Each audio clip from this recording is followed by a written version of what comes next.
அஸ்ஸலாமு அலைக்கும். இது என்னென்னு பார்த்தீங்கன்னா கொத்தவரங்காங்க. ரொம்ப நல்லதுங்க உடம்புக்கு. இப்போ வந்து சீசனாக இருக்குது. இதை வாங்கி நல்லா கூட்டு பொரியல் பண்ணி சாப்பிட்லாம். இது வந்து வத்த போட்டும் நம்ம பொரித்து மழை காலத்தில் சாப்பிட்டா நல்லாயிருக்கும் டேஸ்ட்டாக. இது ரொம்ப 1 கிலோ 40 ரூபா தாங்க. இதை வாங்கி நல்லா கழுவிட்டு வேக வச்சு இப்போ அடிக்கிற வெயிலில் போட்டிங்கன்னு வைங்களேன், ஒரு 2-3 நாளே நல்லா வத்தலாக வந்துடும். நான் இப்போ வத்தல் போட தான் வாங்கியிருக்கேன். இதேமாதிரி நீங்களும் கிடச்சா வாங்கி சாப்பிடுங்க. வத்த போடுங்க, கூட்டு பொரியல் செஞ்சு சாப்பிடுங்க. உடம்புக்கு ரொம்ப நல்லதுங்க. இப்போது நம்ம செஞ்சு வச்சுக்கிட்டோம்னா நம்மளுக்கு வந்து சுத்தமாக கடையில் வாங்காமல் வீட்டிலையே யூஸ் பண்ணிக்கலாம். இதில் நிறைய சத்துக்கள் இருக்குங்க. நீங்களும் கிடச்சா வாங்கி சாப்பிடுங்க, பயன்படுத்துங்க.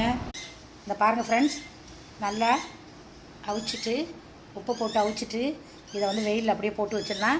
ஒரு 2 நாளில் அடிக்கிற வெயிலில் நல்லா காஞ்சிருங்க. காஞ்சோடனே அப்புறம் வந்து மோர் போட்டுக்கலாம். தேவைப்பட்டால் மோரில் ஒரு பரட்டி ஒரு நாள் காய வச்சோம்னா சூப்பரான கொத்தவரங்காய் வத்த நம்மளுக்கு